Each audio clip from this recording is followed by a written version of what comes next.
World-class faculty, cutting-edge labs and immersive learning. A vibrant campus life beyond the classroom. SGT University, nurturing future leaders. ये आखिरी सत्र है महोदय। इसके बाद मुख्यमंत्री जी ठीक ही कह रहे थे कि अब हम सब लोगों को जो है चुनाव में जाना है। अब तो जनता तय करेगी कि कौन आएगा नहीं आएगा, क्योंकि जनता लोकतंत्र में मालिक है।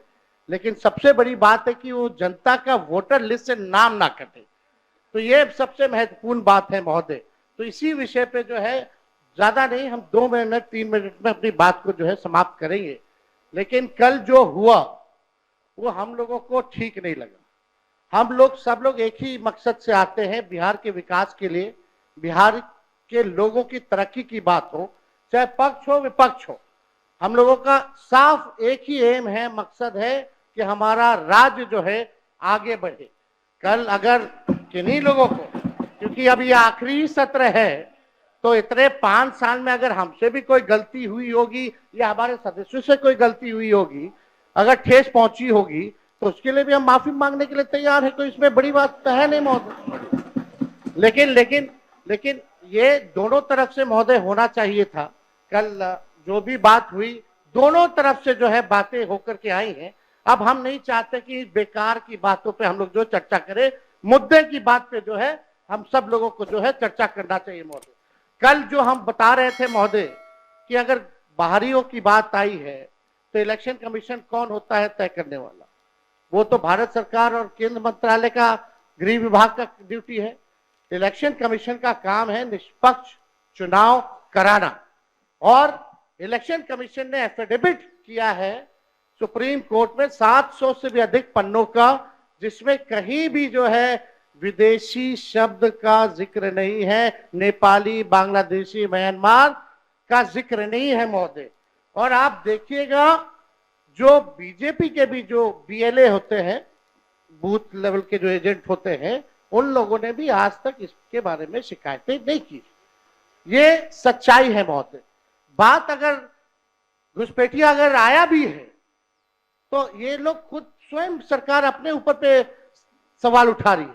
2003 अटल बिहारी जी के समय हुआ था, राज्य सरकार में राबड़ी देवी जी मुख्यमंत्री थी, आखिरी बार 2003 में हुआ था। उसके बाद 2005 से 25 तक तो मुख्यमंत्री नीतीश कुमार जी और 11 साल से प्रधानमंत्री नरेंद्र मोदी जी। अगर कोई विदेशी अगर घुसपैठिया अगर आया है तो गलती तो सरकार की है महोदय, उस समय के लोगों की है। तो ये बड़ा प्रश्न जो है, ये सवाल बेकार की बातों में हम लोगों को उलझना नहीं चाहिए। हम सब लोगों का मकसद होना चाहिए कि एक एक बिहारी का वोटर लिस्ट से नाम ना कटे। इस निष्पक्षता से चुनाव आयोग काम करे, इसलिए हम लोग जो है चर्चा कर रहे हैं। और इस विषय पे तो जनता दल यूनाइटेड के एमपी ने भी कल जो है हम लोगों के पक्ष में बात रखी है महोदय। और बीजेपी के एनडीए के जो सबसे बड़े सहयोगी दल चंद्रबाबू नायडू ने भी जो है हम लोगों के साथ जो है सहयोग किया है, और इलेक्शन कमीशन को भी उन्होंने सुझाव दिया है महोदय।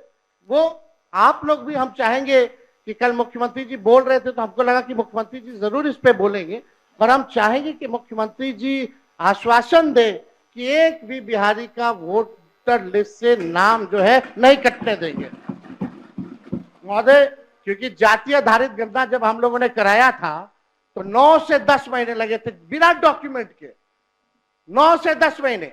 और उन 9 से 10 महीने में बीजेपी के ही लोग कहते थे कि हमारे पास नहीं आया। तो 25 दिन में कहां से 8 करोड़ लोगों के पास चले गए होंगे महोदय? ये तो प्रश्न तो खुलता ही है। तो हम तो सारी बातें महोदय कल कह ही दिए थे। समय को लेकर के 2 दस्तावेज जो मांगे जा रहे हैं, 11 दस्तावेज, वो गरीब के पास है ही नहीं। और कई ऐसे दस्तावेज है महोदय कि आधार कार्ड देकर के वो दस्तावेज बनते हैं, लेकिन आधार कार्ड ये मांग नहीं रहा इलेक्शन कमीशन। तो ये बड़ा सवाल जो है महोदय होता है, खास तौर पे 4.5 करोड़ जो बिहार के लोग बाहर जाकर के कमाने खाने जाते हैं। अब पता नहीं कोरोना के टाइम में तो 40 लाख लोग आया था, तो क्या स्थिति हुई थी। अब ये 4.5 करोड़ लोग कैसे इन लोगों ने सत्यापन किया है, इस पे बड़ा सवाल जो है खड़ा होता है। तो हम चाहेंगे महोदय, आपने समय दिया, इसके लिए हम आपको दिल से धन्यवाद देते हैं, और चाहेंगे इसमें पक्ष विपक्ष नहीं, हम सब लोग वही वोटर लिस्ट से चुन करके आए हैं जिसपे चुनाव आयोग उंगली दिखाने का काम कर रहा है, चाहे आप हो या हम हो। यानी सारा चुनाव ही 2003 के बाद से फर्जी है। तो ये बड़ा सवाल खड़ा होता है। कम से कम अपने मालिकों के बारे में हम सब लोगों को सोचना चाहिए। उन गरीब वंचित शोषित समाज जो अंतिम पैदान पे जो खड़ा जो समाज है, उनको एक ही अधिकार बाबा साहब संविधान में दिए हैं, वोट का अधिकार। वोट का इतना ताकत है महोदय कि बड़ा से बड़ा नेता क्यों ना हो, प्रधानमंत्री क्यों ना हो, उसको भी जो है झुकना पड़ता है अपने गरीब वोटरों के आगे।